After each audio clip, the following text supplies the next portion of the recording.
Welcome to the TEConnect podcast. It's time to get connected.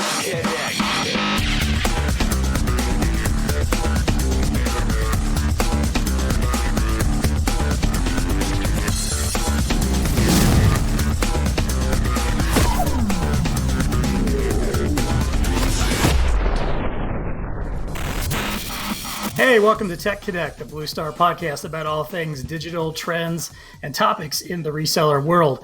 I'm your host, John Martin. And I'm Dean Reverman. So let's get ready to plug in and get connected. With us today is our special guest, Augusto Echecopar. I got that right, didn't I? You did. Awesome. From Star Micronics. Augusto is a channel partner executive for Star, as well as, and this is perfect, a kiosk champion. I love that title. I want to figure out a way to put champion into my title somehow. Exactly. Podcast champion, maybe. So right. we're very excited to have him with us today. We're going to talk a little bit about kiosk trends in hospitality and retail. I want to also give a special thanks to our founding members who make this podcast possible. We're excited to bring it to you. Of course, Star Micronics is one of them. So that's why Augusto is here with us today as our special expert. Dean, why don't you kick us off and talk a little bit about kind of the atmosphere around kiosks right now before we ask Augusto some specific questions. Absolutely. So we come to you recording this podcast in strange times, as they say. Depending on when you're listening to this, we're coming. There's a little bit of light at the end of the tunnel of the COVID-19 pandemic that's been happening here in the U.S. We've been under lockdown for a couple months now, and there's a little bit of light at the end of the tunnel, like I said, and it's had a dramatic impact that I'm sure is going to last years, if not a decade or so, beyond where we're talking here today. And that impact is going to be felt across retail. It's going to be felt across hospitality, in just changing behaviors of way people are shopping, the way people are interfacing, at the hospitality level. And to be quite honest with you, I think it's very timely to talk about kiosks, because I think that, part of the move is towards these touchless, if you will, or a little bit more of a different type of approach to buying, both at retail and hospitality. And so it's a new norm, right? That's what we're calling it now, a new normal that will be out there. And kiosks, I think, are definitely going to be in the whole self-service kind of area, is definitely going to be on that radar. Don't you think, John? Oh, yeah, definitely. Yeah. I think, as we move along here, we're going to see so many changes. It's funny you mentioned the new normal, because I'm already starting to hear people talk about the next normal. The next normal. Is, the normal we're dealing with now, which is how do we deal with the current situation, but then also what does it mean next? What happens down the road? What's going to change because of what we're doing now, and what are people going to expect to change? I think that's kind of going to be a little bit what we talk about today. Dean, do you have anything else before we kind of jump into some questions for Augusto? No, let's jump right into it, because Sure. I think that we're going to have some enlightening conversation here as it relates to that self-service and that kiosk type of mode. And I'm really pumped to have Augusto here. So let's dive in. Yeah. Great. Well, then to start off, maybe jumping back a little bit into something a little bit more general before we get into the specifics of our current situation, which is, let's talk about an unattended kiosk. Why are we using them? You hear things like, line busting, redeploying your staff, ticket size. There's some interesting stats I came across when I was researching this that talked about the idea that, restaurant order times can drop by half with self-service when it's introduced. Ticket sizes can increase by anywhere from 20 to 30% when self-service is added. And also the customers seem like they feel a little bit more comfortable using self-service and more comfortable about maybe adding on objects or items that they weren't going to before, because they don't have, the intensity or the pressure of someone staring at them, asking them, hey, do you want to supersize this? Do you want to add the large fry? Maybe they don't want to come off as like, yeah, I'm that person that wants it. So they dial it back and say, no, that's okay. I don't need that. Whereas on their own, they might. Tell us a little bit about that from your experience. Well, thank you, John and Dean, for having me. I Sure. hope all our listeners are safe and continue to be safe throughout these difficult times. I think that even before the pandemic, we saw a very steady and very obvious trend of the kiosk industry and self-service industries to grow. Every event was almost designed to present opportunities like that, and most players in the market, most ISVs and VARs, either they were already in that space or were trying to get into. So obviously, it was a very robust, a very strong sector. Um, when the pandemic started, interestingly, it affected very, very drastically in a negative way many industries, including the hospitality and restaurant industries in a big time. Mm-hmm. But actually, it gave more strength to the self-service kiosks and solutions specifically for this industry. Online ordering, for instance, right now is a very big winner at the moment, and restaurants are trying to reinvent themselves to maintain their operations. Otherwise, they have to close doors. So now we're seeing, for instance, self-service kiosk being developed to allow people to go to the restaurant and just place an order for takeout right out of the restaurant without having to interact with anybody. Before you Mm-hmm. had to go in, deal with a cashier, maybe get assistance from a waiter, and now everything is self-served. And many new ideas are going to appear. Interestingly, Star Micronics is a hardware manufacturer, and BlueStar, you are technology solutions providers. But these guys that are out there, our ISVs, are extremely creative. And Mm-hmm. and when the time needs creativity, they start to develop these amazing ideas using the products that maybe we already have or Mm-hmm. had in different ways. So I'm expecting things like that to happen. Yeah, yeah, I totally agree. I mean, I think that it's going to untap a marketplace in the ISV community, right? Because they're on the front lines as well in a different way, in that they're trying to adjust to the needs that are now coming down the line in the new normal of retail and hospitality. And so they're very, and I say they as a, you know, an ISV community, but they're very good at adjusting to these new normals. And we're in conversations right now with some of these companies that are coming up with very innovative stuff as it relates to self-service in kiosk and things of that nature. And one thing that Star, I think, does very well is tap into that ISV community. So that's a really good point, Augusto. That part of that community is definitely adjusting to where we're at today. Definitely.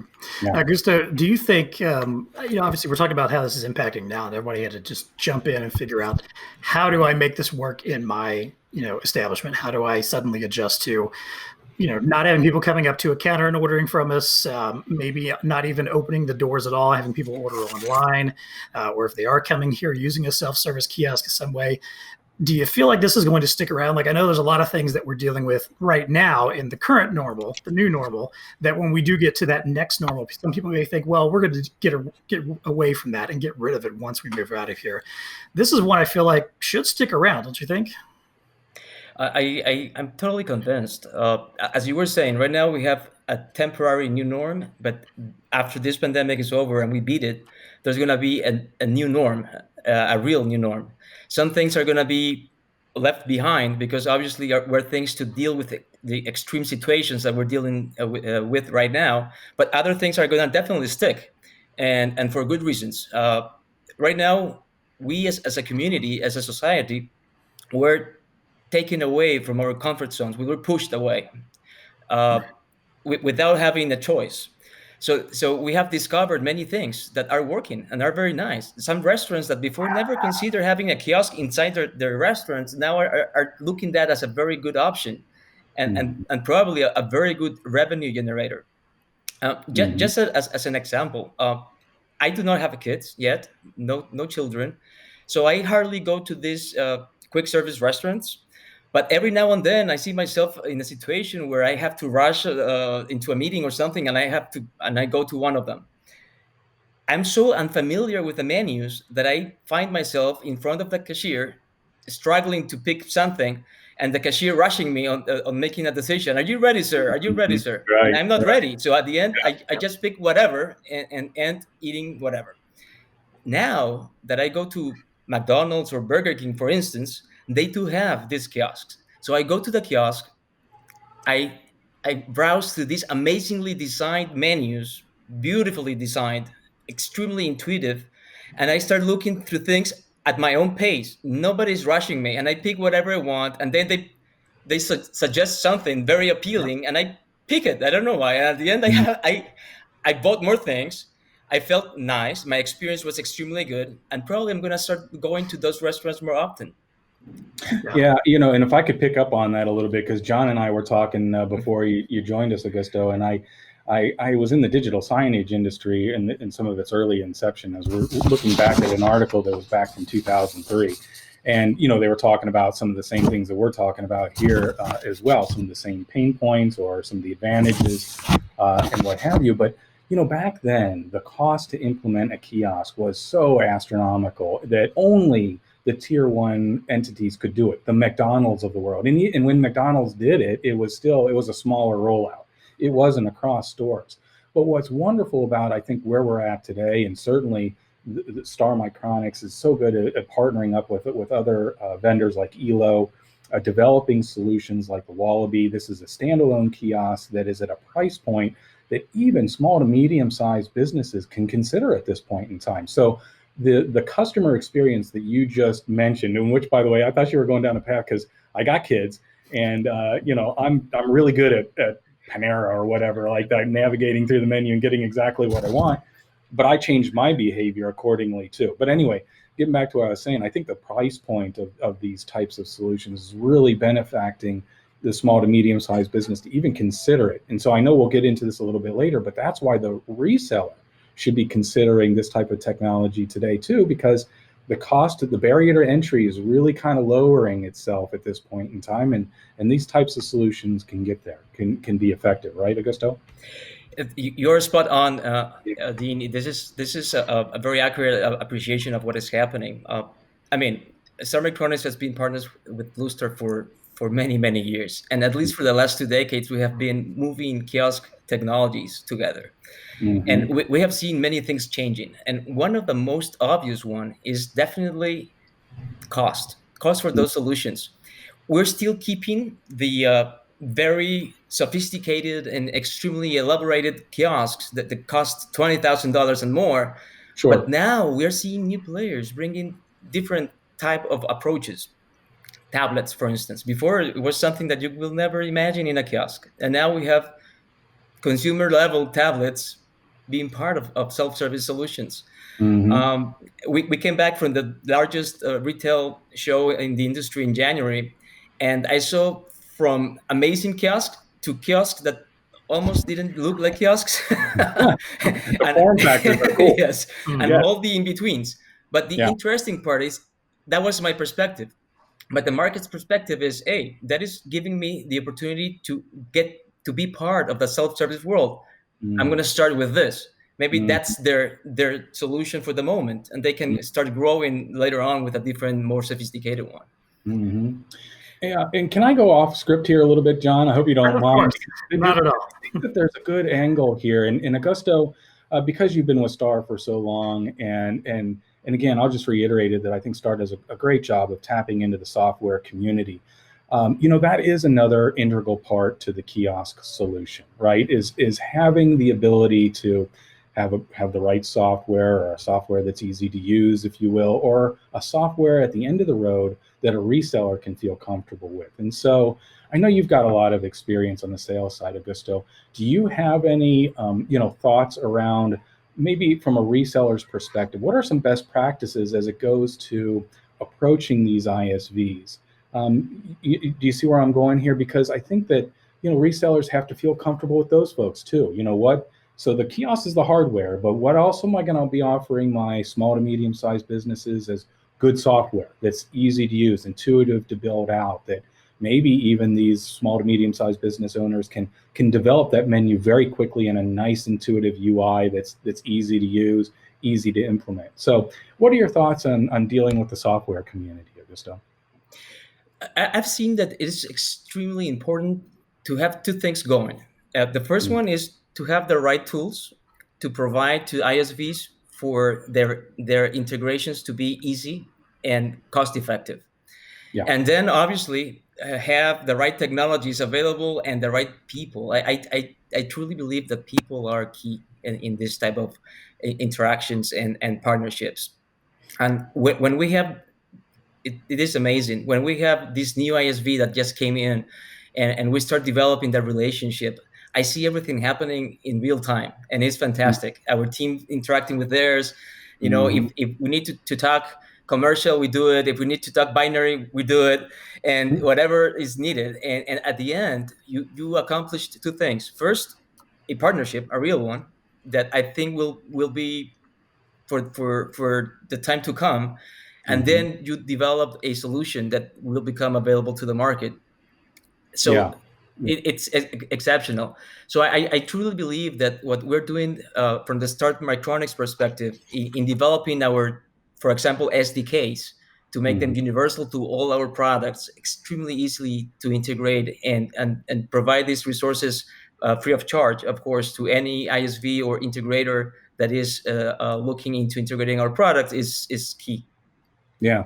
And I love where you went with your answer there, because I couldn't agree more. And if I could boil it down, it's an ecosystem, number one, because, interfacing with people and companies have to talk with one another. And I know that I can already feel it. There's resellers out there right now saying, oh man, that's messy. Now I got to meet with people. No, it's not, because all you really have to do is have a couple conversations. And what I would advocate is working with great partners like Star Micronics. You guys have, foot soldiers out there that are dealing with software development companies all day long.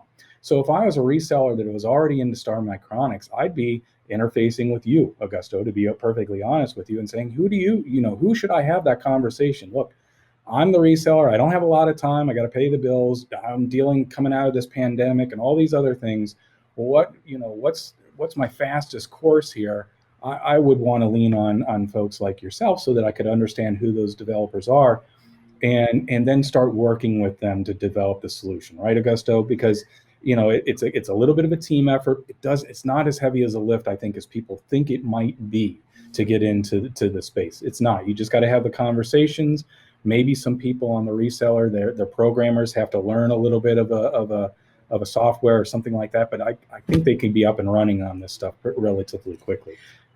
Yeah, go ahead. Yeah, I couldn't say it better, Dean. I totally agree with you. And the interesting part is sometimes both BlueStar and Star Micronics, we serve as a matchmaker.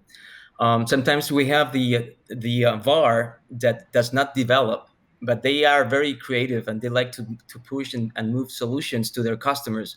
And then we have the ISVs that do not like hardware, and they are amazing developers. That's true. And then we put them together and we generate that synergy and a fantastic combination, right? Yeah, and it's not a heavy lift. It just takes some conversations, and I think if you get a couple people pulling on the rope the same way, resellers can do this. But really interesting angle there on the ISVs, Augusto. There are ISVs out there that are like, hardware, no, what, no, somebody else deals with that, but they got to know, right? They got to know, they got to have the SDKs, they got to get into it along the way. John, I apologize, but I thought the software was a pretty good angle there. You're allowed to change directions anytime when it means a brilliant question and a great conversation like that. I appreciate it. So, but I do want to ask another question then, kind of to shift gears here a little bit, which is to talk about AI, artificial intelligence, as it relates to kiosks, especially in retail. You're starting to see, a lot of trends around things like personalization, gamification, engaging customers, just ways that like you can grab someone's attention with the kiosk, even if they're not necessarily interacting with it, or even if it's not necessarily something that they came in intentionally expecting to use. It's not like walking into a restaurant like McDonald's you mentioned earlier, where you expect to go up to it and place your order. Maybe they're finding them in unusual places they weren't before. Talk to us about some of that and how is AI kind of transforming the retail kiosk landscape? I think it's very interesting for people like us that we have experienced technology from its early beginnings, at least these kind of technologies, as opposed to people that are being born nowadays that are exposed to this from the day one of their lives. Right. We perceive technology a little different. And I think I feel happy and lucky that I appreciate technology better because of how I grew with it. Artificial intelligence in many different forms has been around us for many years, right? For many, many years.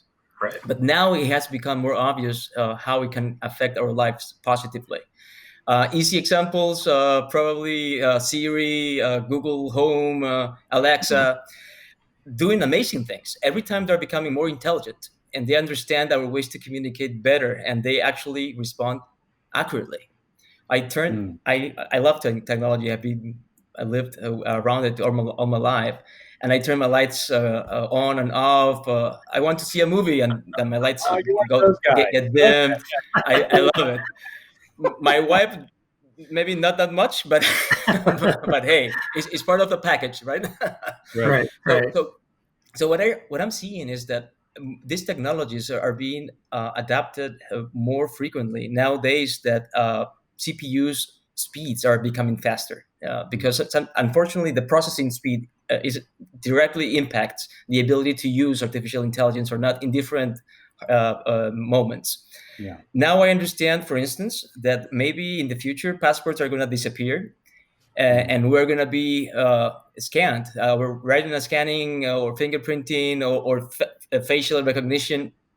That those technologies are going to be so evolved that are going to be 100% accurate, and there's going to be no way to do something to bust the technology. So it's going to be way better than just paper passports with RFID chips. Right. So many things are going to change dramatically in this arena. Nowadays, all these algorithms that follow people inside stores to try to predict their buying habits and how much time they spend staring at the product.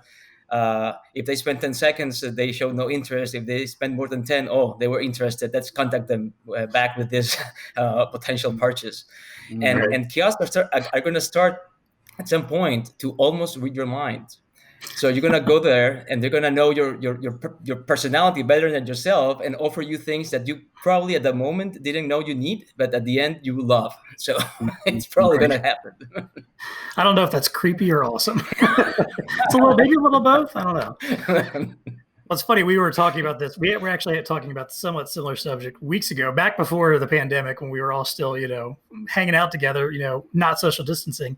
And I brought up the film Minority Report. I don't know if you remember that movie, Augusto, from 2002, I believe, is when it came out. Yeah. So, you had that scene in there where Tom Cruise is walking through a mall, and all the kiosks and signage he's walking past is scanning his eyes and telling him, hey, did you like those, that sweater you bought the last time you were in here? We've got more of them back in stock. It's one of those things you think, oh, this is a science fiction movie. That's technology that's decades in the future. I'm sure that movie was set quite a ways down the road. It's here. It's now. We're getting closer to that every day. Yeah, and I think the important point here, and I think the things that are going to be successful are those that have the optics of the customer experience, right? AI can be viewed as, dark and evil in some ways, but if the optics are, okay, we're just trying to improve the overall experience. If we get back to a hectic life of, very busy, AI can have some benefits around making more things efficient, reminding you of things that you may not have, thought about, that is very timely. And accurate. So I think those are the types of AI technologies that are going to win, right? Because if we as human beings, react to it in a favorable way, and it's a technology that's helping us, okay, I think people are going to buy into that. And the black helicopters and the AI, maybe, I don't know, kind of a thing, but not in kiosks. Kind of a thing. Exactly. Right. Yeah. So. Okay. Anyway, yeah. All right. Anything else anybody has to add about kiosks? Augusto, any other topics we haven't really hit on here that you want to discuss? Well, I think that it's important for our partners to understand that we are more than just two companies working together. We are technology facilitators. That we have been around technology for some time, and they can use our expertise as consultants. Sometimes just starting a conversation out of an idea. Many partners, as we mentioned at the beginning, are not necessarily already in this space, and they want to get in. So we need to pass this message very clearly that we are available to start this kind of conversations and hopefully take them to whatever they need to be to become successful. Yeah. Awesome. Heartily agree. I think that's really well, John, into where we were going to go next, doesn't it? I think so too. Yeah. We're right on our time here. All right, great. Well, we are going to shift gears then and pick up on two recurring segments that are going to be part of our show each time. One is to talk about the value to the VAR, and I think we've kind of hit on some of that throughout this conversation, but I want to really hone in on, some specific things that are going to be important to resellers in the channel that are looking to sell kiosks and that need to understand what they're supposed to be doing. So a couple of questions that popped into me. One is, what are some of the perceptions and the misconceptions that you think are in the market around selling kiosk technology that VARs should probably let go of and think of differently? I think that one of the biggest misconceptions, especially nowadays, that many things have changed, is the misconception of kiosk technology being too complicated, too complex. Let's stay away from that. Maybe we are going to fail. We need to start seeing kiosk technology as any other technology, and not be afraid. And as we mentioned, use our resources, BlueStars and Star Micronics, to become more proficient, to start speaking the language of kiosks, and in no time, our partners will be very, very, very successful in integrating them. I think that's probably the most important ones. It's interesting to see that happen. Yeah, I agree, Augusto. I'm glad you said it, because that was the number one thing on my answer here is complexity. It's not as complex, I think, as people think it to be. And one of the areas of complexity, I think, sometimes trips resellers up as on the content side, as we mentioned before. And I really believe that if you tap into the right software company, and even those companies have an ecosystem that can help with content. If there's more elaborate content that needs to be created, for example, maybe there's some advertisement that runs when the kiosk is in passive mode, right? And it's a video or something like that. These partners are out there. You are not plowing new fields here. I mean, they're there. The people exist. The work is getting done. It's getting done rather efficiently and economically as well. So wholeheartedly agree that it's not complex. Even on the content side, you can find partners out there and really enable kiosk solutions, because it's here. Self-service is here. Kiosks are going to be more and more prevalent. Yep, I agree. Glad you and I agree, Augusto, on that. Yeah. and also, yeah. And also, I think it's important for our partners to be. Obviously, nowadays it's not possible to have events, to go to shows and try to share our new products with them. But as much as we can, to promote this kind of events, virtual events, to bring to them all this information. It's important to be aware of what technologies are available to them. Sometimes without that information, they can start developing something based on old technology. And Star Micronics is always innovating, always trying to lead in this space. Technologies like CloudPrint or SteadyLand are there for them to grab, and for us to help them in that adventure. Yeah. So definitely that's important. Yeah, absolutely agree. John, what was your answer to that question, by the way? What perceptions or misconceptions are out there? Because I don't know that you're as tapped into the world as Augusto and I are. So I'm probably not, but I'm thinking of it almost like from the consumer point of view and from the people that might be buying the kiosks, the ultimate end users, the restaurants, hotels, hospitality, hospitals, whatever. And I think sometimes a misconception that happens there frequently is that this is going to replace workers. It's the age old, technology comes along, that means everybody loses their jobs and we're all out on the street somehow, which doesn't make sense. Why would we do that to ourselves? But what I consistently come across and you consistently hear about is that the facilities and enterprises and businesses that do this end up shifting that work elsewhere that makes them more, easier for them to work, to get more work done. They can, scale their capacity much more. I mean, let's say rather than having, 4 cashiers sitting at the front of a restaurant taking orders, you only have one to take that person that just doesn't want to use the kiosk or is not quite comfortable with it or something. And meanwhile, everyone else is back in the back, either serving, cooking orders, maybe helping people use those kiosks. There's no reason that headcount has to be cut to go along with a kiosk. A kiosk doesn't mean a worker goes out the door. It just means you can allocate your your resources in better places and find more for them to do. So they got something that resellers can really talk about when they're talking to their customers that maybe are considering something like this and aren't sure about if it's for them. If that's a concern of theirs, help them realize, like, look, this doesn't have to mean you cut staff. It just means you're finding better things to do for your staff to make your entire enterprise more productive. Mm-hmm. Yeah, agree. And what also happens during those times? More innovation.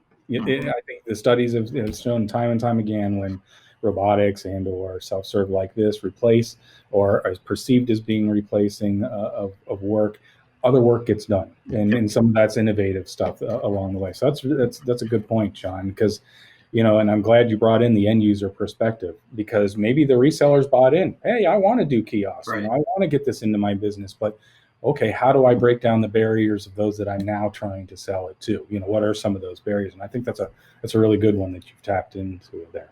Great, cool. Yeah. And I think that also it's important, as it was mentioned already, the experience for the actual consumer.